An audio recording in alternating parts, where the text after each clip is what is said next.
اس لیے ہمارے نزدیک عقیدے کی بنیاد وہ کتاب بھی ہے اور حدیث متواتر بھی ہے، اور ہمارے حضرت اور محترم اور اللہ نے جنہیں بڑا مقام دیا تھا، جن کا بہت بلند مقام تھا، اور اللہ تعالی نے علم کے خزانے جس شخص پہ کھول دیے تھے، علامہ سید سلیمان ندوی رحمت اللہ علیہ، انہوں نے ایک جگہ ایک بات لکھی ہے، اور حضرت نے متواتر احادیث کے متعلق یہ کہا ہے کہ متواتر احادیث نہیں ملتی۔ ہم آپ کو ان کی عبارت سنا دیتے ہیں۔ حضرت کے جو مقالات چھپے ہیں اور شاہ معین الدین احمد ندوی رحمت اللہ علیہ نے انہیں مرتب کیا ہے مقالات سلیمان کے نام سے۔ حضرت فرماتے ہیں کہ عقائد کا مبنا صرف قرآن پاک یا احادیث متواتر ہے، دوسرا حصہ ہے، اور صفحہ 164 پہ حضرت کی یہ تحریر ہے۔ حضرت سید صاحب رحمۃ اللہ علیہ کی تحریر یہ کہ عقائد کا مبنا صرف قرآن پاک یا احادیث متواتر ہے۔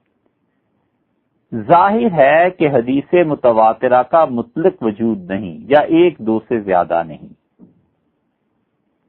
ایسی حالت میں عام احادیث عقائد کا مبنا نہیں قرار پا سکتی۔ بس اتنی سی بات ہے جس سے ہمیں بحث ہے کہ ایک بات تو حضرت نے وہی ارشاد فرمائی جس کی تشریح آپ کے سامنے رکھی کہ عقیدے کی بنیاد قرآن پاک ہے یا احادیث متواتر، ٹھیک ہو گیا۔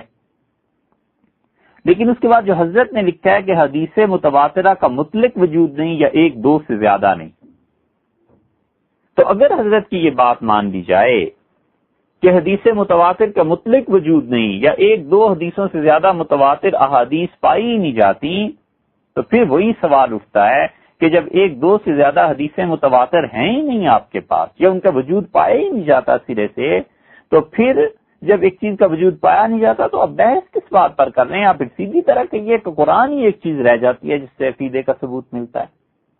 حضرت سید صاحب رحمۃ اللہ علیہ ان کو گزرے ہوئے نصف صدی ہو گئی۔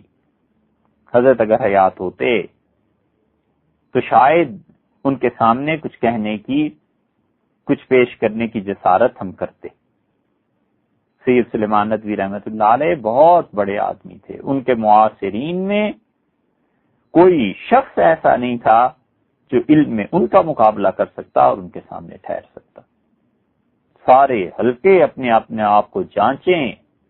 سید سلیمان ندوی رحمۃ اللہ علیہ کے جتنے معاصرین تھے، پھلواری شریف والے، بریلی میں، دیوبند میں، کہیں کوئی ایک شخص بھی ایسا تھا جو اس شخص کے علم کے مقابلے میں اپنا علم ظاہر کرتا؟ سید سلیمان ندوی رحمۃ اللہ علیہ کو اللہ نے اتنا علم دیا تھا۔ یہ ٹھیک ہے کہ کسی ایک آدھ علم میں کوئی ان سے بڑھا ہوا ہوگا، کسی کو حدیث میں حضرت سے زیادہ معلومات ہوں گی، اور کسی انسان کو ممکن ہے تاریخ میں حضرت سے زیادہ معلومات ہو جائیں، مگر مجموعی اعتبار سے جتنا علم اللہ نے حضرت کو دیا تھا سید صاحب رحمۃ اللہ علیہ کو، ایسا علم اللہ نے اس زمانے میں کسی کو نہیں دیا تھا۔ یہ کوئی شریعت کا تو مسئلہ ہے نہیں کہ جس سے اختلاف میں کوئی فرق پڑے، لیکن ہمارا گمان سید صاحب رحمۃ اللہ علیہ کے متعلق یہی ہے۔ سید صاحب رحمۃ اللہ نے یہ جو لکھا ہے کہ متواتر احادیث نہیں پائی جاتی، یہ بات قابل تسلیم نہیں۔ حضرت رحمۃ اللہ علیہ کا حیات ہوتے تو ہم ان کی توجہ دلاتے کہ مسلم الثبوت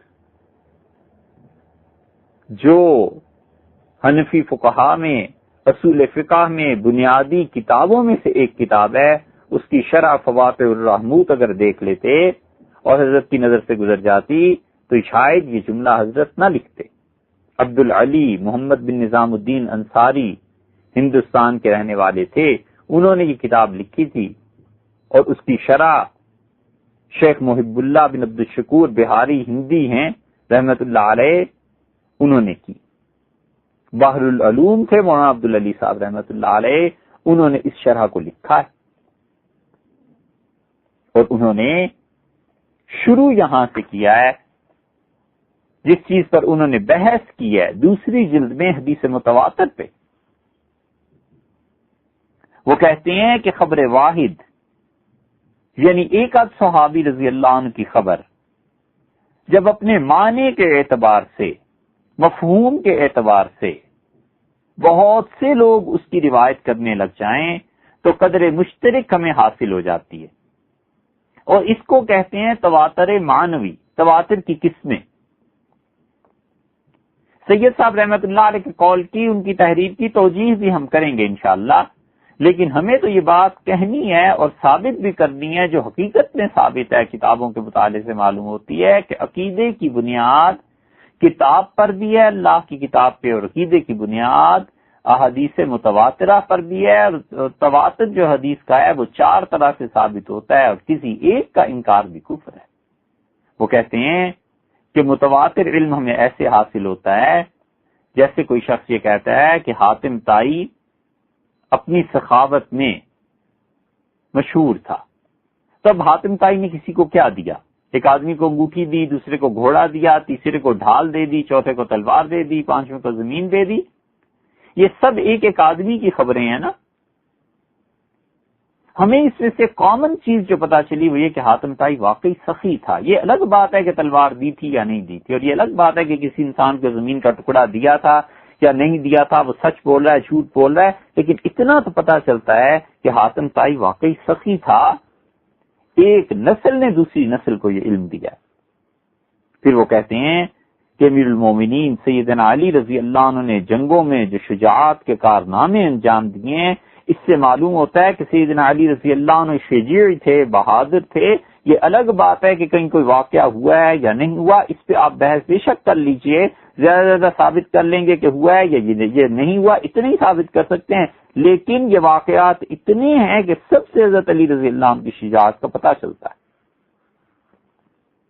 اور جیسے امیر المومنین سیدنا عمر رضی اللہ عنہ کا انصاف زمانے میں مشہور ہے، اور دین میں ان کی پختگی اور دینی معاملات میں ان کی غیرت، اور ابو ذر رضی اللہ عنہ کا زہد، اس طرح کی جتنی خبریں، جتنی بھی باتیں صحابہ کرام اور تابعین اعظام رحمہم اللہ رکھتے ہیں، اس سے جو ہمیں علم حاصل ہوتا ہے اسے کہتے ہیں تواتر معنوی۔ اور پھر وہ کہتے ہیں کہ دیکھو جیسے قطب الاقطاب حضرت شیخ عبد القادر جیلانی قدس اللہ سرہ، حضرت نور اللہ مرکزہ کی کرامتیں ثابت ہیں کہ ایک نسل دوسری نسل کو کہتی ہے کہ اتنی کرامتیں تھی حضرت کی، تو اس سے پتہ چلتا ہے کچھ نہ کچھ تھا۔ تو ہمیں اس سے معلوم ہوا کہ حاتم طائی کی سخاوت، سیدنا علی رضی اللہ عنہ کی شجاعت، سیدنا عمر رضی اللہ عنہ کا عدل، یہ سب چیزیں تھیں، اگرچہ اس کی تفصیلات میں اختلاف ہے۔ اور پھر آگے چل کے لکھتے ہیں کہ ہمارے قطب الاقطاب شیخ عبد القادر جیلانی رحمت اللہ علیہ، اگرچہ ان کی کرامتوں میں سے ایک ایک کرامت کو ثابت کرنا مشکل ہے، لیکن اتنا تو پتا چلتا ہے کہ وہ صاحب کرامت بزرگ تھے۔ بس یہ جو کامن چیز پتا چلتی ہے نا، اس کا انکار نہیں کیا جا سکتا۔ پھر وہ کہتے ہیں کہ متواتر حدیث کا وجود ہے یا نہیں؟ قیل لا یوجد، لوگوں نے کہا ہے کہ متواتر احادیث نہیں ہے۔ یہ وہ بات ہے جو سید صاحب رحمت اللہ علیہ بھی کہہ رہے ہیں۔ اگر ہم حدیث متواتر کو کہہ دیں کہ نہیں ملتی تو جناب پھر آپ عقیدے کو دوسری کس بنیاد پہ ثابت کریں گے؟ آپ کے پاس تو ایک ہی بنیاد رہ گئی اور وہ قرآن ہے۔ اس پہ علامہ عبدالعلی رحمت اللہ علیہ لکھتے ہیں، بحر العلوم تھا یہ شخص واقعی۔ اب بھی غالباً مدراس میں قبر مبارک ہے، اور یہ لوگ اصل میں بمبئی کے تھے، پھر وہاں سے ہجرت کر کے وہاں چلے گئے تھے یا بلا لیے گئے تھے۔ بڑا علم اللہ نے اس شخص کو دیا تھا۔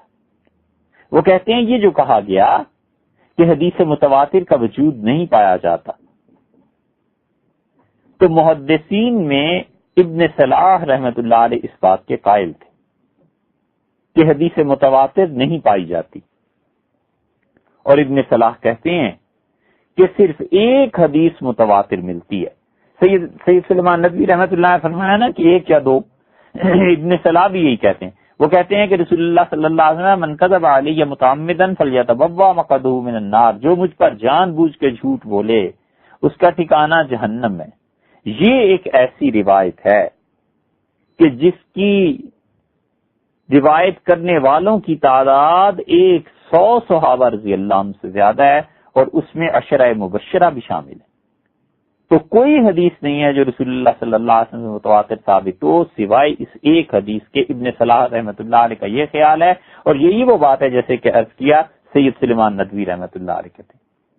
لیکن یہ جو ابن صلاح نے کہا اور جو کچھ سید صاحب رحمۃ اللہ علیہ نے فرمایا، اس سب کا مفہوم یہ ہے کہ ایک ایک لفظ اس کا متواتر ثابت ہو کسی اور حدیث کا، اس کے علاوہ یہ نہیں ہے۔ یہ ہم توجیہ کر رہے ہیں سید صاحب رحمۃ اللہ علیہ کے قول کی اور ابن صلاح رحمۃ اللہ علیہ کی بات کی کہ ان کا دعویٰ یہ ہے کہ ایک ایک لفظ اس حدیث کا ثابت ہو رسول اللہ صلی اللہ علیہ وسلم سے، یہ ثابت نہیں ہے، باقی مفہوم وہ ثابت ہے۔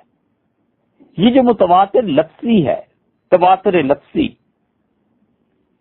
ہم کہتے ہیں کہ اس حدیث کے علاوہ بھی کتنی احادیث ہیں جو متواتر ہیں۔ اس لیے ابن صلاح اور سید سلیمان ندوی رحمۃ اللہ علیہ کا قول زیادہ سے زیادہ یہ مانا جا سکتا ہے کہ ہاں متواتر ہر لفظ ثابت نہیں، لیکن تواتر کی جو باقی قسمیں ہیں یا خود یہی قسم اس کا انکار نہ انہوں نے کیا ہے نہ وہ کر سکتے تھے۔ علامہ عبدالعلی رحمۃ اللہ علیہ فوات الرحموت میں آگے دیکھیے کیا کہتے ہیں، وہ کہتے ہیں وغرنہ تم یہ کہو کہ حدیث متواتر ثابت ہی نہیں ہے تو غلط بات ہے۔ رسول اللہ صلی اللہ علیہ وسلم نے اپنے پاؤں پہ موزے پہنے چمڑے کے اور ان پر مسح کیا، یہ متواتر روایت ہے۔ رواہ 70 صحابی جن، 70 صحابہ رضی اللہ عنہ نے کہا ہے کہ ہم نے دیکھا رسول اللہ صلی اللہ علیہ وسلم نے چمڑے کے موزوں پر مسح کیا ہے، تو وہ کہتے ہیں یہ 70 صحابہ رضی اللہ عنہ جو روایت کر رہے ہیں یہ متواتر نہیں ہے تو اور کیا ہے؟ کیا یہ 70 آدمی جھوٹ پہ جمع ہو گئے تھے؟ یہ ہے وہ متواتر جس کو ہم کہہ رہے ہیں اس کا انکار کفر ہے۔ اور حسن بصری رحمۃ اللہ علیہ نے یہ کہا کہ 70 صحابہ رضی اللہ عنہ کی روایت مجھ تک پہنچی ہے۔ اور فتح القدیر ہدایہ کی شرح اگر آپ اٹھا کر دیکھیں تو انہوں نے ان صحابہ رضی اللہ عنہ کے ناموں کی فہرست دی ہے۔ اور امام ابو حنیفہ رحمۃ اللہ علیہ نے کہا کہ میں کبھی بھی چمڑے پر موزوں پر مسح کرنے کی اجازت نہ دیتا، مگر میرے پاس اتنے صحابہ رضی اللہ عنہ کے فتوے آئے ہیں، اتنے کہ جیسے سورج کی روشنی ہوتی ہے، چڑھا ہوا سورج ہوتا ہے، اتنے زیادہ لوگ تھے جو جھوٹ نہیں بول سکتے۔ کیوں؟ اس لیے کہ سب نے ایک بات مشترک بیان کیا ہے، الفاظ ان کے الگ الگ ہیں۔ ایک آدمی نے کہا میں نے رسول اللہ صلی اللہ علیہ وسلم کو دیکھا چمڑے کے موزوں پر مسح کر رہے تھے، ایک آدمی نے کہا رسول اللہ صلی اللہ علیہ وسلم مسح کیا کرتے تھے۔ دونوں میں فرق ہو گیا نا، ایک کہتا ہے میں نے خود دیکھا، دوسرا کہتا ہے کیا کرتے تھے۔ تیسرے صحابی رضی اللہ عنہ کہتے ہیں کہ مجھے فلاں صحابی رضی اللہ عنہ نے کہا کہ رسول اللہ صلی اللہ علیہ وسلم نے وہاں چمڑے کے موزوں پر مسح فرمایا تھا۔ تو صحابہ رضی اللہ عنہ تو سارے سچے تھے، کوئی جھوٹ تھوڑے ہی بولتے تھے کہ ایک نے دوسرے سے جھوٹ کہہ دیا۔ امام ابو حنیفہ رحمۃ اللہ عنہ فرمایا اتنے تواتر سے یہ خبر مجھ تک پہنچی ہے کہ جیسے چڑھا ہوا سورج ہوتا ہے اس طرح، تو مجھے ڈر لگا اخاف الکفر علی من انکرہ، کہ جو کوئی آدمی موضوعوں پر مسح سے انکار کرے گا تو مجھے ڈر لگا کہ کہیں کافر ہی نہ ہو جائے۔ یہ ہے وہ نقطہ جس پہ ہم پکڑنا چاہتے ہیں کہ کیوں امام صاحب رحمۃ اللہ علیہ نے کہا کہ وہ کافر ہی نہ ہو جائے، کیا وجہ ہے؟ وجہ اس کی صاف ظاہر ہے کہ اگر وہ کہتا ہے کہ رسول اللہ صلی اللہ علیہ وسلم ایسے نہیں کیا تو 70 صحابہ کرام رضی اللہ عنہ کو وہ جھوٹا قرار دیتا ہے، اور 70 صحابہ رضی اللہ عنہ تو بڑی بات ہے، ان میں سے کوئی کتنے ہی ایسے ہیں جن میں سے ایک کو بھی جھوٹا کہنا یہ کفر پہ مبنی ہے۔ حضرت ابوبکر رضی اللہ عنہ کو کوئی کہے کہ وہ آدمی جھوٹ بولتا تھا تو یہ کفر نہیں ہے۔ ایک آدمی کہے حضرت ابوبکر رضی اللہ عنہ صحابی نہیں تھے تو وہ قرآن کا انکار نہیں کرتا، یہ کفر نہیں ہے، تو اور کیا ہے؟ امام احمد بن حنبل رحمۃ اللہ علیہ کہتے ہیں کہ رسول اللہ صلی اللہ علیہ وسلم، یہ تیسری دلیل ہم دے رہے ہیں حدیث متواتر کی، کہ نبی کریم صلی اللہ علیہ وسلم فرمایا جن ایڑیوں کو وضو کا پانی تر نہ کرے ان کے لیے جہنم کی آگ ہے۔ امام احمد بن حنبل رحمۃ اللہ نے کہا 12 صحابہ رضی اللہ عنہ اس کے راوی ہیں، اور ان 12 میں سے اکثر وہ ہیں جو بیعت رضوان میں رسول اللہ صلی اللہ علیہ وسلم کے دست مبارک پہ بیعت کر چکے، اور یہ بیعت رضوان والے وہ ہیں جن کے متعلق اللہ نے فرمایا کہ لقد رضی اللہ عن المؤمنین اذ یبایعونک تحت الشجرہ، اللہ ان سارے صحابہ رضی اللہ عنہ سے راضی ہو گیا جنہوں نے آپ کے ہاتھ پر بیعت کی تھی درخت کے نیچے، کیکر کے درخت کے نیچے۔ حدیبیہ میں بیعت ہوئی رسول اللہ صلی اللہ علیہ وسلم کی، جتنے صحابہ رضی اللہ عنہ نے بیعت کی تھی اللہ نے فرمایا میں سب سے راضی ہو گیا۔ اب ان میں کئی ایک 12 سے کم، وہ سب کے سب کہتے ہیں کہ رسول اللہ صلی اللہ علیہ وسلم نے فرمایا کہ جن ایڑیوں کو وضو کا پانی تر نہ کرے وہ جہنم کی آگ میں جلائی جائیں گی۔ تو یہ سارے جو بخشے ہوئے تھے، اور بخشے ہوئے بھی رسول اللہ صلی اللہ علیہ وسلم کی زبان سے نہیں، قرآن کے مطابق یہ لوگ جھوٹ بولتے تھے۔ اس لیے امام احمد ابن حنبل رحمۃ اللہ عنہ کا 12 صحابہ رضی اللہ عنہ کی روایت مجھ تک پہنچی ہے، اور ان میں سے اکثر جو ہیں وہ بیعت رضوان والے تھے۔ یہ حدیث متواتر بھی تو ہے۔ اس لیے یہ کہنا کہ ایک یا دو سے زیادہ احادیث متواتر نہیں ہیں، وہ اس معنی میں تو ہو سکتا ہے کہ چلو ہر ایک کے لفظ دوسرے کے الفاظ سے نہیں ملتے، لیکن جو اس سے ہمیں کامن چیز حاصل ہوتی ہے اس کا انکار کفر ہے، اور اس کا انکار نہ ابن صلاح نے کیا ہے، نہ حضرت سید سلیمان ندوی رحمۃ اللہ علیہ نے کیا ہے، بلکہ غالباً حضرت سید صاحب رحمۃ اللہ علیہ کی مراد وہی ہوگی جو ابن صلاح کی تھی کہ ہر لفظ کے بارے میں دعویٰ تو نہیں کیا جا سکتا، لیکن اس سے جو کامن تھنگ حاصل ہوتی ہے، قدر مشترک حاصل ہوتی ہے، اس کا ہم انکار نہیں کر سکتے۔ یہ 3 احادیث ہو گئیں، ایک رسول اللہ صلی اللہ علیہ وسلم جو مجھ پر جھوٹ بولے وہ، اور دوسرے موضوع پر مسح کرنا، اور تیسرے جن ایڑیوں کو وضو کا پانی تر نہ کرے جہنم کی آگ سے چھوئے گی، اور چوتھی حدیث لے لیجئے، رسول اللہ صلی اللہ علیہ وسلم نے فرمایا ہم انبیاء علیہ السلام جو کچھ چھوڑا کرتے ہیں اس میں وراثت نہیں ہوتی، وہ صدقہ ہے۔ یہ حدیث متواتر ہے، حضرت ابوبکر رضی اللہ عنہ نے سارے صحابہ رضی اللہ عنہ کے سامنے بیان کی ہے، کسی ایک نے اس کے نہیں کہا کہ ابوبکر رضی اللہ عنہ معاذ اللہ جھوٹ بولتے ہیں۔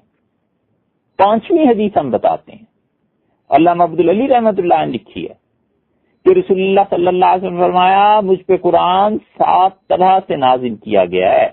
یہ حدیث 20 صحابہ رضی اللہ عنہ کی روایت ہے۔ یہ ٹھیک ہے کہ اس پہ اختلاف ہے کہ 7 طرح سے کیا مراد تھی رسول اللہ صلی اللہ علیہ وسلم کی، 7 لہجے مراد ہیں یا 7 طرح کے حکم مراد ہیں یا کیا مراد ہے، اس پہ تو مختلف اقوال ہیں، حتیٰ کہ 40-50 سے زیادہ قول آپ کو مل جائیں گے کہ 7 سے مراد رسول اللہ صلی اللہ علیہ وسلم کی کیا تھی۔ اس میں تو اختلاف ہو سکتا ہے، لیکن کوئی یہ کہے کہ رسول اللہ صلی اللہ علیہ وسلم نے 7 کا لفظ نہیں فرمایا تھا، 8 کا فرمایا تھا، 6 کا فرمایا تھا، تو وہ متواتر حدیث کا انکار کرتا ہے، اور متواتر حدیث بھی وہ جس کے راوی 20 صحابہ رضی اللہ عنہ میں، یہ 20 کے 20 کا جھوٹ پر جمع ہو گئے تھے۔ ابن جوزی رحمۃ اللہ علیہ وہ کہتے ہیں میں نے احادیث کو پڑھا اور میں پھر اس تلاش میں لگ گیا کہ احادیث متواتر ہیں یا نہیں، تو پھر مجھے پتا چلا کہ نبی کریم صلی اللہ علیہ وسلم کی شفاعت کی احادیث متواتر ہیں۔ اب دیکھیے شفاعت میں کہیں رسول اللہ صلی اللہ علیہ وسلم نے کم ذکر کیا ہے، کہیں زیادہ ذکر کیا ہے، کہیں اپنی شفاعت کی تفصیلات بیان کی، کہیں کم بیان کی۔ تو ایک آدمی کہتا ہے جی حدیثوں میں اتنا اختلاف ہے میں سرے سے شفاعت ہی کو نہیں مانتا، تو ارے بھئی ان ساری احادیث سے اتنا تو پتا چلتا ہے نا کہ شفاعت قیامت میں ہوگی، تو جب تم اس کامن تھنگ کا اقرار کرو گے جو مفاد ہمیں ساری احادیث سے حاصل ہو رہا ہے، جو تم اس کا انکار کرو گے تو یہ کفر ہو جائے گا، کیونکہ اتنے لوگوں نے اس کی روایت کی ہے، اتنے لوگوں نے روایت کیا ہے، یہ لوگ جھوٹ نہیں بولتے تھے۔ پھر ابن جوزی کہتے ہیں 7ویں مثال دے لیجیے حدیث متواتر کی، ابن جوزی رحمۃ اللہ علیہ کہتے ہیں کہ حساب قیامت میں ہوگا، اس کی احادیث متواتر ہیں۔ پھر 8ویں مثال انہوں نے دی ہے کہ اللہ تعالیٰ کو قیامت میں دیکھنا، اس کی احادیث متواتر ہیں۔ 9ویں حدیث وہ کہتے ہیں کہ میں نے دیکھی کہ دونوں پاؤں کو وضو میں دھویا جائے، اس کی احادیث متواتر ہیں۔ 14 صحابہ رضی اللہ عنہ اس کے راوی ہیں۔ اور پھر انہوں نے کہا کہ قبر میں عذاب ہونے کی حدیث متواتر ہیں، اس لیے جو لوگ قبر کے عذاب کا انکار کرتے ہیں اور آج کل کتابیں لکھ رہے ہیں، انہیں چاہیے کہ وہ براہ کرم غور کریں، اپنے موقف پر غور کریں یہ پچھلی پوری امت نے، یہ تو ایک حوالہ ہے، کبھی عذاب قبر کا ذکر آیا تو ہم آپ سے عرض کریں گے کہ کس نے عذاب قبر کے انکار کو کفر لکھا ہے۔ یہ سارے لوگ کوئی غیر محتاط نہیں تھے، یہ سارے لوگ کوئی اتنے خدا کے خوف سے بے خبر نہیں تھے کہ جو آیا لکھ دیا اور جو آیا کہہ دیا، بڑے سوچ سمجھ کے فتوے دیتے تھے۔ انہوں نے کہا کہ حدیث جو آئی ہے قبر کے عذاب کی وہ متواتر ہے، اور متواتر کا انکار کفر نہیں ہے۔ یہ 10 مثالیں ہو گئی۔ اور پھر علامہ عبدالعلی رحمۃ اللہ علیہ کہتے ہیں کہ نماز کی رکعتوں کی تعداد کہ مغرب 3 ہے اور ظہر اثر 4 ہیں، اور رسول اللہ صلی اللہ علیہ وسلم کا بدر کی طرف جانا اور احد کی طرف جانا اور سارے غزوات اور آذان، اقامت، جماعت کی نماز، خلفاء راشدین کے فضائل اور بدر والوں کے فضائل، کوئی شک و شبہ نہیں ہے کہ یہ سب احادیث متواتر ہونے کے درجے کی ہیں۔ اور رسول اللہ صلی اللہ علیہ وسلم کا یہ کہنا کہ میری امت گمراہی پر جمع نہیں ہو سکتی، اس کے بھی معنی متواتر ہیں۔ اور رسول اللہ صلی اللہ علیہ وسلم کے حوض کوثر اور مغفرت اور قیامت میں شفاعت، یہ ساری کی ساری 23 مثالیں ان کی دی ہیں انہوں نے، اور نے کہا یہ سب احادیث متواتر ہیں۔ اور ایک حدیث جو حضرت نے ذکر نہیں کی، ایک کیا کی ایک نہیں کی، سیدنا مسیح علیہ الصلوۃ والسلام کے آنے کا کہ قیامت کے قرب میں وہ نازل ہوں گے، یہ حدیث متواتر سے ثابت ہے۔ یہ 24ویں مثال ہم پیش کر رہے ہیں کہ اگر ان کا انکار کر دیا جائے اور کوئی آدمی کہے کہ سیدنا مسیح علیہ الصلوۃ والسلام کا آنا ثابت ہی نہیں ہے، اور وہ کہتے ہیں لکھتے ہیں کہ جی قرآن تو اس بارے میں نہ ہاں کرتا ہے نہ کرتا ہے، تو اچھا بھائی چلو فرض کر لو قرآن ہاں نہ کچھ نہیں کرتا، یہ حدیث متواتر ہے یا نہیں؟ اور اگر اتنا علم نہیں تھا تو عقیدے کے باب میں دخل دینے کی ضرورت کیا تھی؟ چپ کر کے پچھلوں کی بات مان لیتے، اور اگر دخل دینا ہی تھا تو پھر علم حاصل کرنا چاہیے تھا، پڑھنا چاہیے تھا۔ عید قریب ہے نا، کئی لوگ جا کر درزی سے جھگڑتے ہیں کہ تم نے کپڑے غلط سی دیے، وہ کہتا ہے صاحب مجھے تو اتنا ہی پتا ہے، تو کہتا ہے کہ اس سے سیکھ کے آنا چاہیے تھا، تمہیں اگر نہیں آتا تھا تو تم نے ہمارا کپڑا برباد کیوں کیا؟ یہی مثال ہے کہ سیدنا مسیح علیہ الصلوۃ والسلام قرب قیامت میں آئیں گے یا نہیں، اس عقیدے پر بحث جب ہوگی تو اس شخص کو ماننا چاہیے کہ اگر فرض کر لو قرآن، فرض کر لو کہ اس کا اس بات نہیں کرتا، تو احادیث تو کرتی ہیں اور حدیثیں بھی متواتر ہیں۔ 30 سے زیادہ صحابہ کرام رضی اللہ عنہ کی روایات ہیں، کیا ان سب لوگوں نے جھوٹ بول دیا تھا؟ اس لیے اب جو ہمارے یہاں گمراہ فرقے ہیں وہ سب اس بات پر تلے ہوئے ہیں، وہ کہنا یہ چاہتے ہیں کہ عقیدے کی بنیاد صرف اور صرف خدا کی کتاب ہے، حدیث متواتر نہیں ہے۔ اور حدیث متواتر اگر ہے تو 1-2 حدیثیں ہی پائی جاتی ہیں، اور اس میں حضرت سید سلیمان ندوی رحمۃ اللہ علیہ کو حوالہ دے دیتے ہیں۔ سید صاحب اور ابن صلاح اور کچھ محدثین جو قائل ہوئے ہیں کہ حدیث متواتر کا وجود نہیں ہے، وہ اس معنی میں نہیں قائل ہوئے کہ حدیث متواتر کی 4 قسموں میں سے کسی ایک قسم کا بھی وجود نہیں ہے۔ یقیناً حدیث متواتر کا وجود ہے، اور اللہ تعالی نے کبھی موقع دیا اور حدیث کی کوئی کسی کتاب کی شرح کی توفیق ہوئی تو ہم 50 سے زیادہ احادیث ایسی دکھا سکتے ہیں جو سب متواتر ہیں حضور اقدس صلی اللہ علیہ وسلم سے، اور اتنے صحابہ رضی اللہ عنہ نے جھوٹ نہیں بولا۔ سیدنا علی رضی اللہ عنہ کی فضیلت متواتر احادیث سے ثابت ہے۔ کوئی شخص سیدنا علی رضی اللہ عنہ کی فضیلت کا انکار کرتا ہے تو یہ کفر ہے، اس لیے کہ متواتر احادیث ہیں۔ فواتح الرحموت میں علامہ عبدالعلی صاحب رحمۃ اللہ علیہ یہ لکھا ہے۔ تو اہل سنت والجماعت کے نزدیک ایک فرق تو یہ ہوا کہ ہم کہتے ہیں ہم سنت پر عمل کرتے ہیں، حدیث پہ نہیں، یہ پہلے تشریح ہو گئی۔ اور دوسرے ہمارے نزدیک عقیدے کی بنیاد قرآن کریم بھی ہے، خدا کی وحی بھی ہے، اور اس کے ساتھ ساتھ حضور اقدس صلی اللہ علیہ وسلم کی متواتر احادیث بھی ہیں۔ وہ چاہے پہلے درجے میں خبر واحد ہو، لیکن اس کے بعد وہ متواتر ہوتی چلی گئی۔ اور تواتر کی 4 قسمیں جو بیان کر دی، اس کو اکابر نے اپنی کتابوں میں لکھا ہے، اصول کی مباحث میں لکھا ہے۔ جس انسان کو اسے چاہیے کہ اصول کی کتابوں میں ان چیزوں کو پڑھے، اور خاص طور پہ مسلمۃ ثبوت کی شرح فواتح الرحموت کی 2 جلد پڑھنی چاہیے، انہوں نے حدیث متواتر پہ اچھی بحث کی. اب اگلا لفظ آیا والجماعت. تو جماعت سے مراد صحابہ کرام رضی اللہ عنہم کی جماعت. قبل اس کے کہ اب ہم الجماعت کی تشریح کے متعلق عرض کریں، بنیادی طور پر جتنے بھی اہل سنت والجماعت کے عقائد پائے جاتے ہیں ان کی 3 قسمیں ہیں، 3 درجے ہیں. سب سے پہلا درجہ تو ان عقائد کا ہے جن عقائد میں قطعی طور پر ثبوت بھی ہے، یقینی بھی ہے، کسی شک و شبے کی گنجائش نہیں ہے، اور انہیں علم کلام میں یا فقہا اپنی اصطلاح میں امہات العقائد کہتے ہیں، یعنی ایسے عقیدے جو تمام عقائد کی جڑ ہیں، جیسے اللہ تعالیٰ کی توحید، رسالت، حضور اقدس صلی اللہ علیہ وسلم کی ختم نبوت، قیامت. یہ سب عقیدے ایسے ہیں جو اصل ہیں. قرآن کریم اللہ کی کتاب ہے، اس کا ماننا، جنت اور دوزخ اور فرشتوں کا مستقل ایک اللہ کی مخلوق ماننا، یہ سب اس درجے کے عقیدے ہیں کہ یہ یقینی اور قطعی ہیں، اور امت میں ہر دور میں اس کو شہرت حاصل رہی ہے، اور ان میں سے کوئی شخص ان عقائد میں سے کسی عقیدے کا انکار کر کے مسلمان نہیں رہ سکتا، اگرچہ وہ اس کا انکار کسی تعویل کے ذریعے کرے.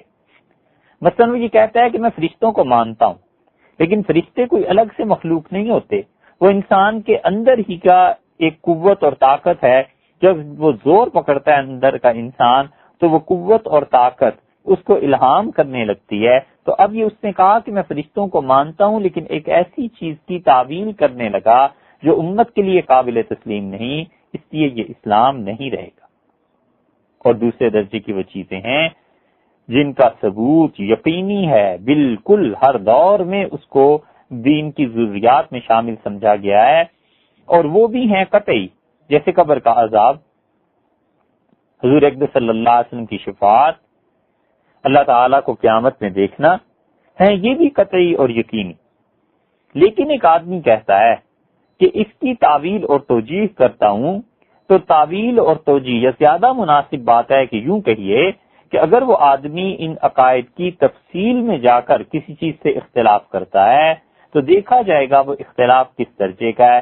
اگر وہ اختلاف علمی درجے کا ہے تو کوئی حرج نہیں ہے، علم کی بنیاد پر اس کا جواب دیا جائے گا. اور اگر وہ اختلاف سرے سے اس کے انکار کا ہے تو پھر اس انسان کے لیے اسلام میں گنجائش مشکل ہے. مثلا ایک آدمی یہ کہتا ہے کہ قبر میں عذاب ہوگا، مگر میں اس بات کو تسلیم نہیں کرتا کہ وہاں اللہ کے فرشتے کچھ آ کر بچا بھی لیں گے، تو اس سے بحث کی جا سکتی ہے علمی. اور ایک آدمی کہتا ہے سرے سے قبر کا عذاب ہے ہی نہیں، تو یہ ایسی چیز ہے جو اس انسان کے ایمان کو شک میں ڈالنے والی ہے.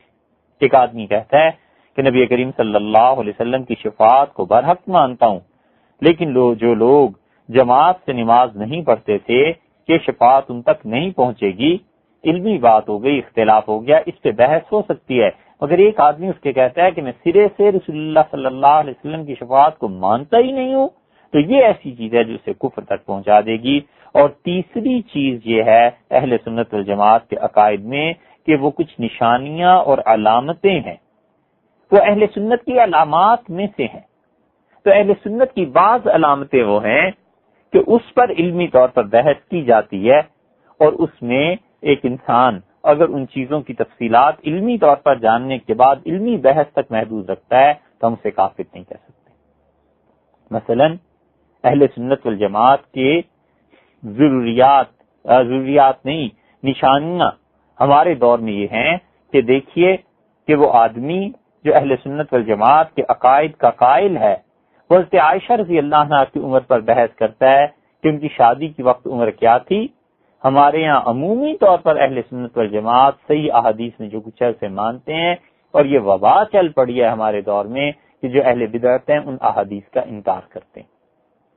اسی طرح ایک آدمی یزید کو کافر مانتا ہے، ایک آدمی یزید کو فاسق مانتا ہے، ایک آدمی یزید کو معاذ اللہ امیر المومنین مانتا ہے. اہل سنت والجماعت سے کافر اور فاسق ہی مانتے ہیں. ہمارے دور میں جو بھی کہتا ہے کہ یزید امیر المومنین تھا، اچھا تھا، ایسا تھا، ایسا تھا، تو یہ علامت ہے کہ اس کا تعلق اہل بدعت سے ہے. ہم اسے کفر اسلام کی بحث نہیں قرار دیتے، لیکن ہم کہتے ہیں کہ یہ اہل سنت والجماعت میں سے نہ ہونے کی علامت ہے. بہت سی چیزیں ایسی ہیں جو آگے چل کر آ جائیں گی. اور امت میں اختلاف عقائد میں جو ہوا ہے وہ سارے کا سارا صحابہ کرام رضی اللہ عنہم کے بعد آیا.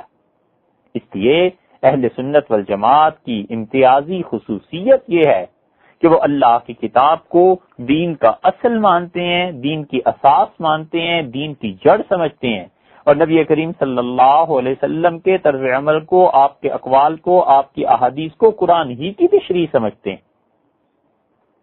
اور وہ کہتے ہیں کہ جو کچھ اللہ نے اپنی کتاب میں فرمایا اور نبی کریم صلی اللہ علیہ وسلم نے جو کچھ ارشاد فرمایا، یہ سب چیزیں واجب الاتباع ہیں، ہمیں ان مسئلوں کو ماننا ہے.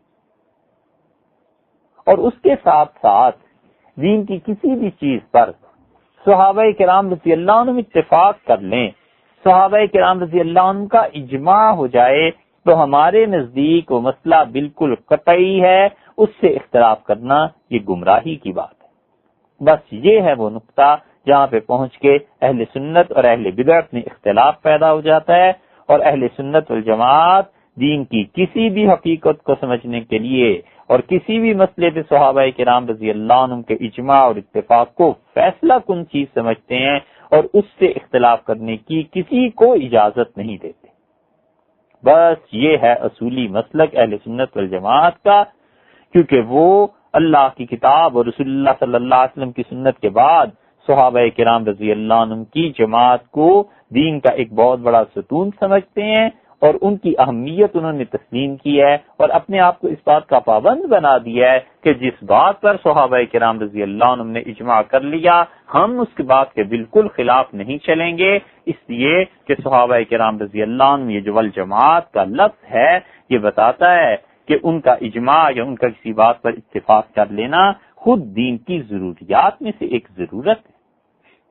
صحابہ کرام رضی اللہ عنہ کی جو سنت ہے، جو ان کا طریقہ ہے، اگر ان کا آپس میں اختلاف ہے تو اس اختلاف پر مجتہد کو حق حاصل ہے کہ کسی کی چیز لے لے اور کسی کی بات کو چھوڑ دے. حتیٰ کہ خلفائے راشدین میں ایک چیز پہ اختلاف ہے تو مجتہد مختلف فیکٹرز ہیں، انہیں دیکھ کر یہ فیصلہ کرتا ہے کہ خلفائے راشدین میں کس کی بات زیادہ قابل ترجیح ہے اور کس کی بات زیادہ قابل ترجیح نہیں ہے.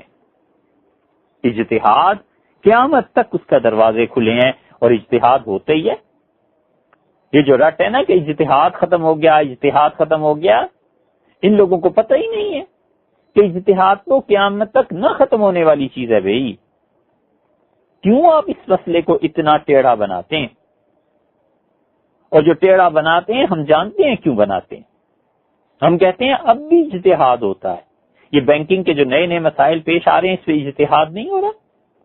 یہ میڈیکل کے جو نئے سے نئے مسائل پیش آ رہے ہیں اس پہ اجتہاد نہیں ہو رہا.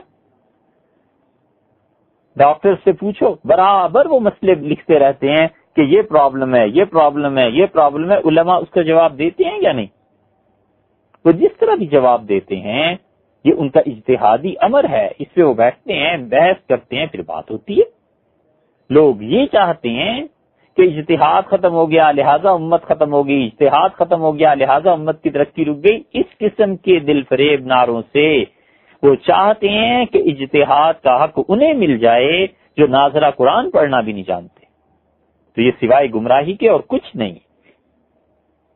ایک آدمی کو ناظرہ قرآن پاک نہیں پڑھنا آتا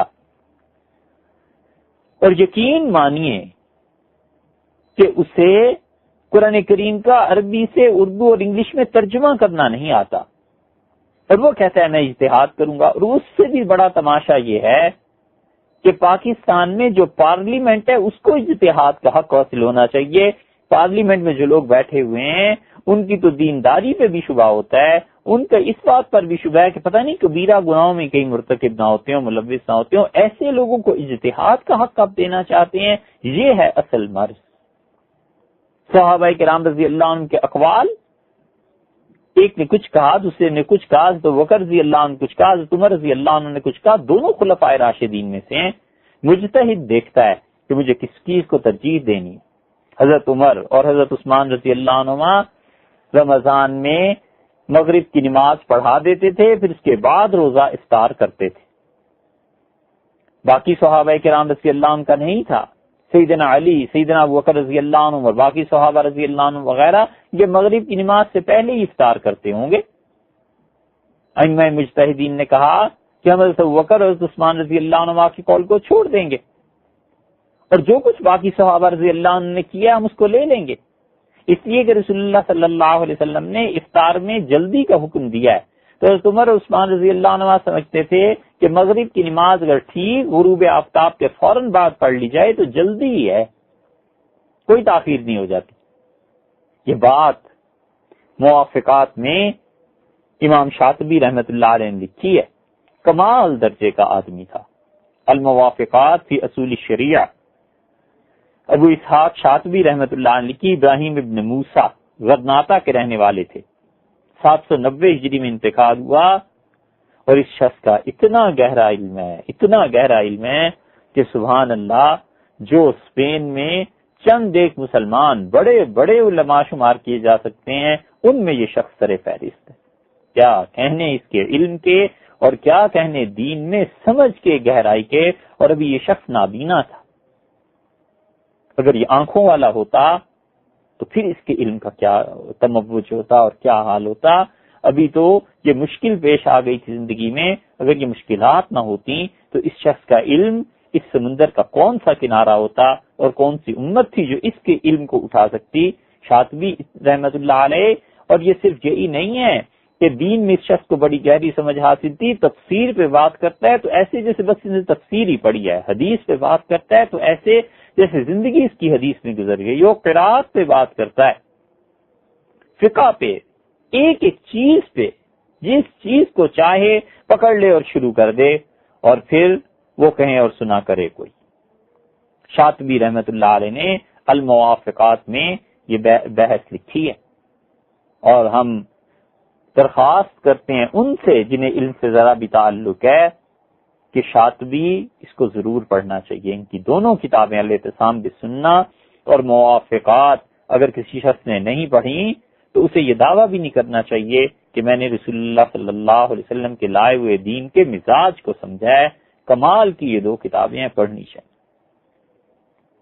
چند ایک کتابیں ہیں جو اس درجے کی ہیں، مقدمہ ابن خلدون اور امیر الحاج مالکی رحمت اللہ علیہ کی کتاب المدخل، اور یہ شاطبی کی الاعتصام بالسنہ اور الموافقات، اور شاہ ولی اللہ محدث دہلوی کی حجت اللہ البالغہ، اور مولانا اسماعیل شہید رحمت اللہ علیہ کی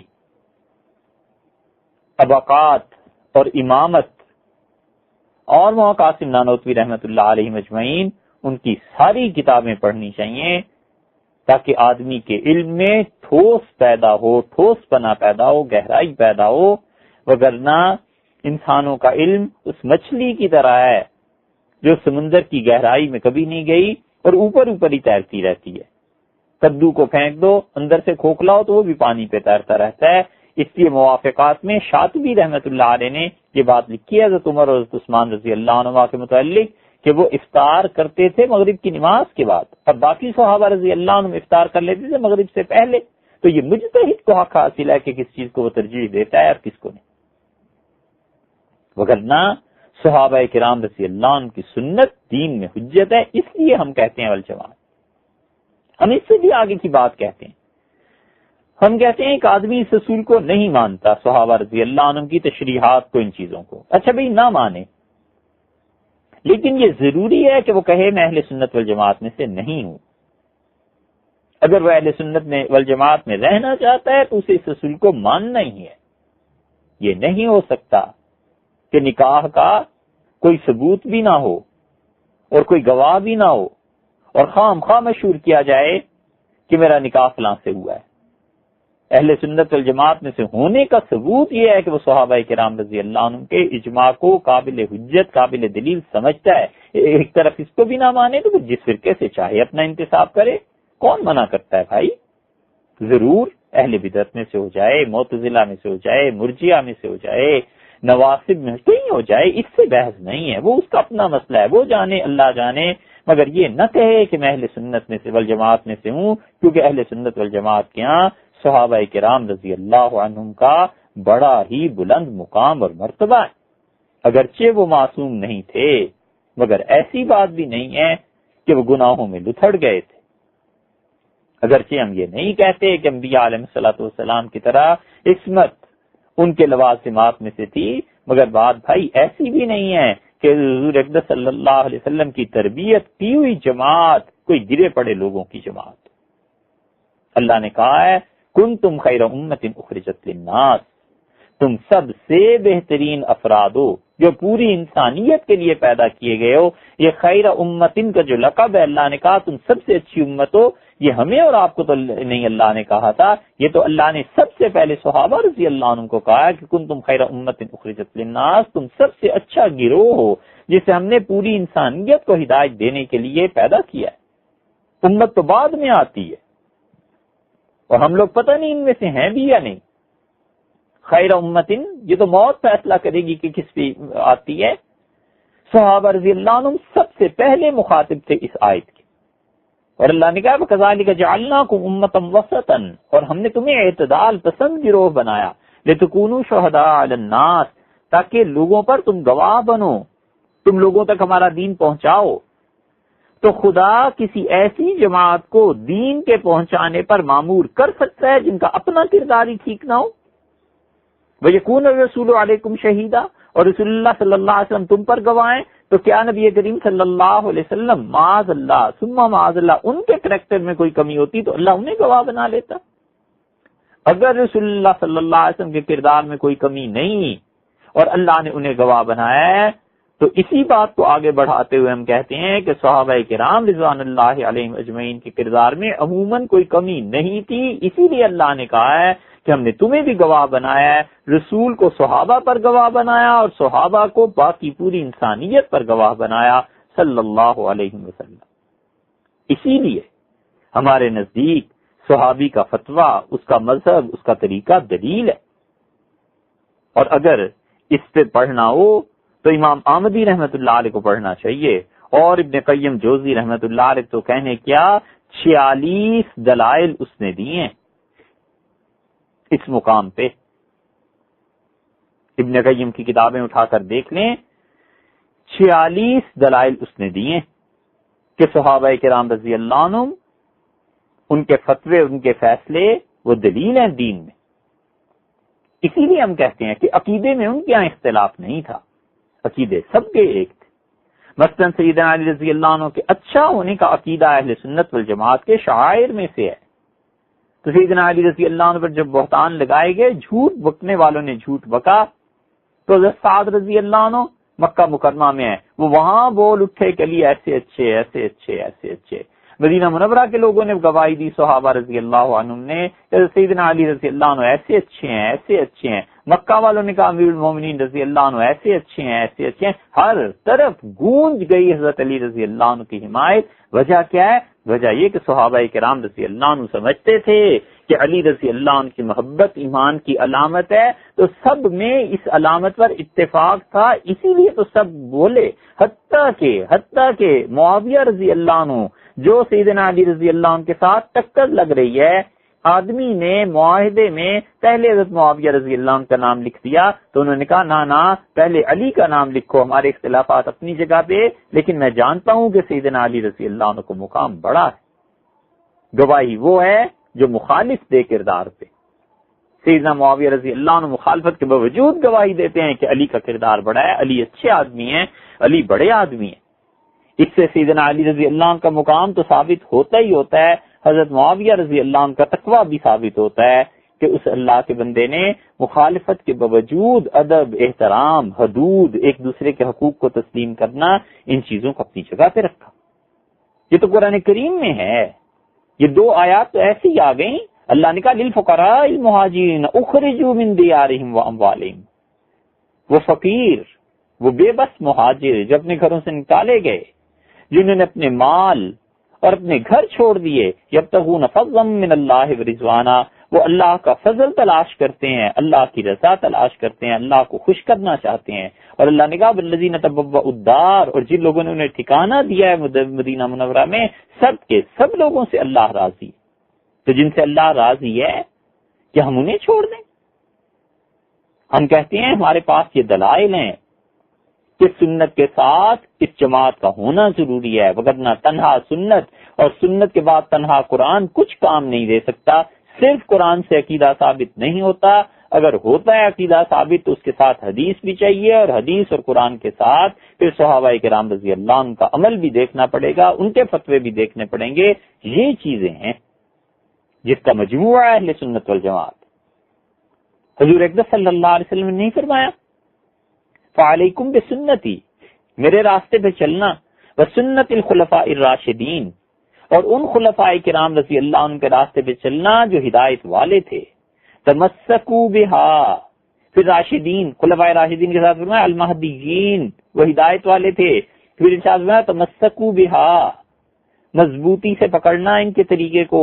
وعضوا علیہا بالنواجذ، داڑوں سے پکڑ لو اس راستے اور طریقے کو جو میں چھوڑ کے جا رہا ہوں اور جو میرے بعد خلفاء راشدین کا طریقہ اور ان کا راستہ ہے.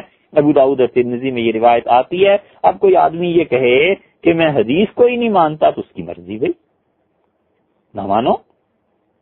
جب حدیث کو نہیں مانے گا تو قرآن کی آیات کی کچھ اور تشریح کرے گا، ٹھیک ہے، یہ اس کا حق ہے بھائی، آزادی ہے نا. یہ سب آزادی کے میٹھے پھل ہیں کہ کوئی کسی بڑے چھوٹے کی کوئی تمیز باقی نہ رہے اور نظام سارا درہم برہم ہو جائے. اس انقلاب کے نام پہ، اس تختے الٹنے کے نام پہ جو آزادیاں ہیں نا، یہ آزادیاں گھروں تک میں کردار اور حفظ مراتب کو باقی نہیں چھوڑتی. کہتے ہیں میں حدیث کو نہیں مانتا، لہذا تم جتنے دلائل حدیث سے دیتے ہو کہ حضور صلی اللہ علیہ وسلم فرمایا تھا میرے بعد خلفاء کے طریقے پہ عمل کرنا، صحابہ رضی اللہ عنہ کے طریقے پہ عمل کرنا، میں حدیث کو نہیں مانتا. ہم کہتے ہیں بسم اللہ، نہ مانیے. تو پھر یہ بھی نہ کہیے کہ آپ اہل سنت والجماعت میں سے ہیں، یہ کہیے کہ میں اہل قرآن میں سے ہوں، میں کسی اور راستے سے تعلق رکھتا ہوں. جو مرضی ہو، اہل سنت والجماعت میں سے ہونے کے لیے ضروری ہے کہ وہ صحابہ کرام رضی اللہ عنہ کے متعلق ان احادیث پر عمل کرے.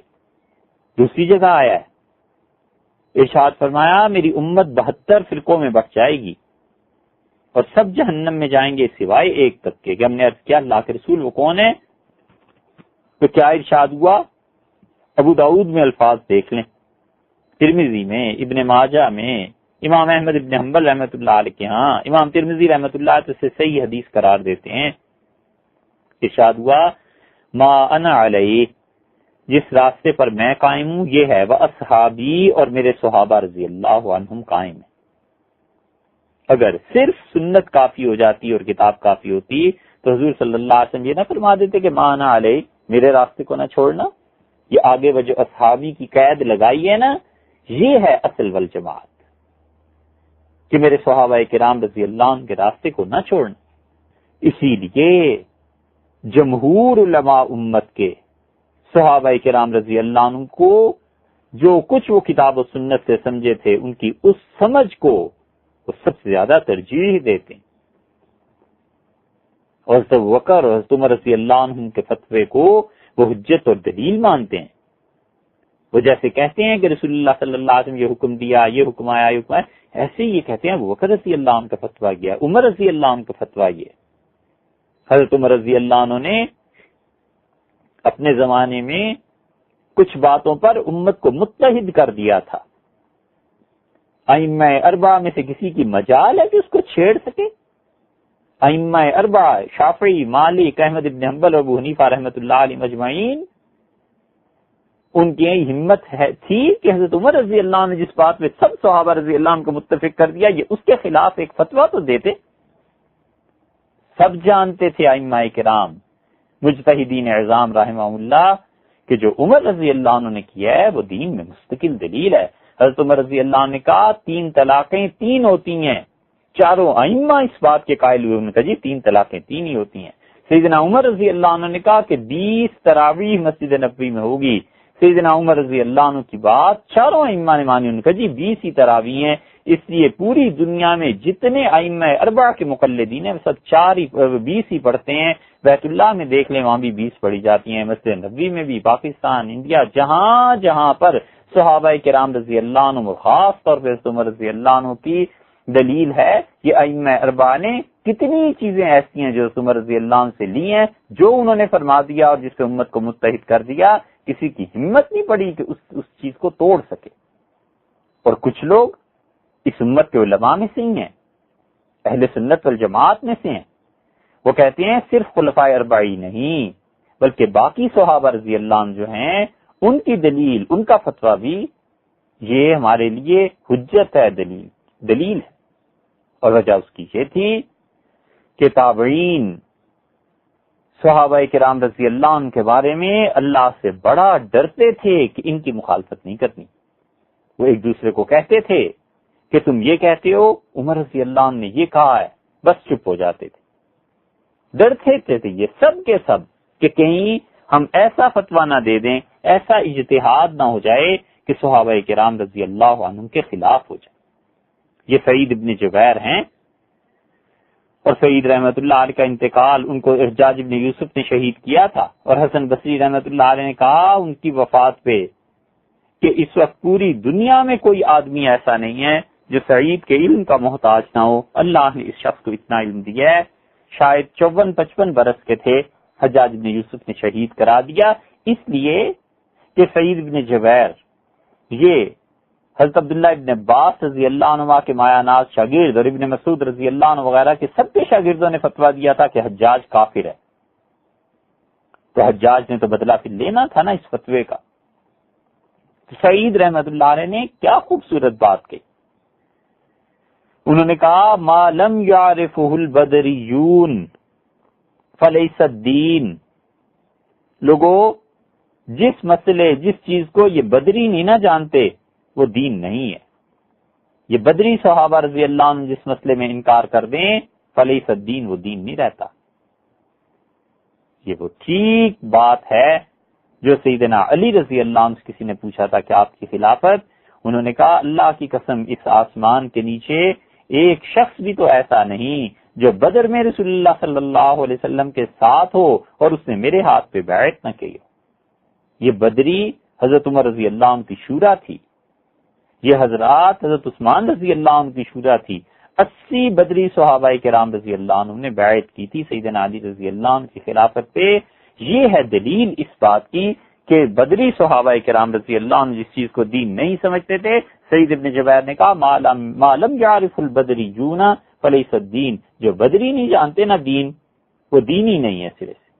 اور حسن بصری رحمت اللہ علیہ نے کہا صحابہ کرام رضی اللہ عنہ کا ذکر ہو رہا تھا. حسن بصری رحمت اللہ علیہ کو آپ جانتے ہیں یہ کون تھے؟ ان کی والدہ ام المومنین ام سلمہ رضی اللہ عنہا کی خادمہ تھی، نوکرانی تھی.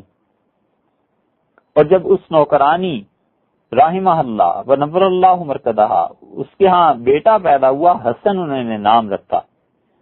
تو حسن بصری رحمت اللہ علیہ بچے تھے، چھوٹے تھے، روتے تھے. ان کی والدہ گھر کا کام کر رہی ہوتی تھی تو ام المومنین ام سلمہ رضی اللہ عنہا اپنا دودھ انہیں پلا دیتی تھی.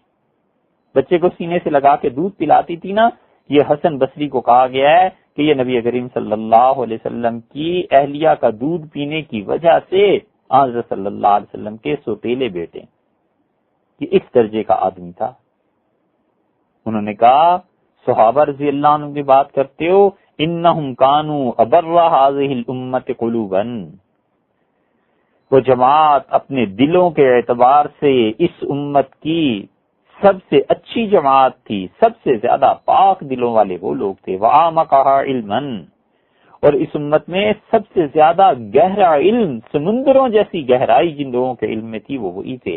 وَأَقَلَّهَا تَكَلُّفًا، اور وہ زندگی کسی تکلف سے نہیں گزارتے تھے، سادگی کی زندگی تھی. قومن، اور میں تمہیں کیا بتاؤں، وہ تو ایک جماعت تھی اختارہم اللہ لصحبت نبی صلی اللہ علیہ وسلم، جسے اللہ نے اس مقصد کے لیے دنیا میں بھیجا تھا کہ اس کے نبی پاک صلی اللہ علیہ وسلم کی صحبت میں وہ لوگ رہیں۔ فتشبہوا باخلاقہم وطرائقہم، تو لوگوں اپنے آپ کو صحابہ کرام رضی اللہ عنہ کے طریقے کے مطابق اپنی اخلاقیات کو بنانا اور ان کے راستوں پر چلنا۔ فَإِنَّهُمْ وَرَبِّ الْكَعْبَةِ عَلَى الصِّرَاطِ الْمُسْتَقِيمِ، کعبہ کے پروردگار کی قسم، یہ سب کے سب صحابہ کرام رضی اللہ عنہ تھے جو صراط مستقیم پہ تھے۔ کتنے گہرے الفاظ سے انہوں نے تعریف کی ہے کہ إِنَّهُمْ كَانُوا أَبَرَّ هَذِهِ الْأُمَّةِ قُلُوبًا، وہ سب سے زیادہ نیک تھے اس امت کے اپنے دلوں کے اعتبار سے، وَعَمَقَهَا عِلْمًا، سب سے زیادہ گہرا علم انہی کا تھا، وَأَقَلَّهَا تَكَلُّفًا، سادہ زندگیاں گزارتے تھے، کوئی تکلف نہیں تھا، اور ایسی جماعت تھی بس اللہ نے انہیں پیدا ہی اپنے نبی صلی اللہ علیہ وسلم کی دوستی اور ان کی صحبت میں رہنے کے لیے کیا تھا، تو اپنے طریقے اور اپنے اخلاقیات ان جیسے بنانا۔ فَإِنَّهُمْ وَرَبِّ الْكَعْبَةِ عَلَى الصِّرَاطِ الْمُسْتَقِيمِ، کعبہ کے پروردگار کی قسم یہ جماعت سیدھی راہ پر تھی۔ جب یہ تابعین کہتے ہیں کہ یہ سیدھی راہ پر جماعت تھی، ہم کیسے پھر اس جماعت کو چھوڑ سکتے ہیں؟ حضرت حذیفہ رضی اللہ عنہ نے کہا، ان کا اتقوا اللہ یا معاشر القراء، اے قاریو، قرآن کریم کی تلاوت کرنے والو، دیکھو ڈرتے رہنا اللہ سے، تم بہت زیادہ قراتیں پڑھ گئے، قرآن پڑھ گئے، خدا سے ڈرتے رہنا۔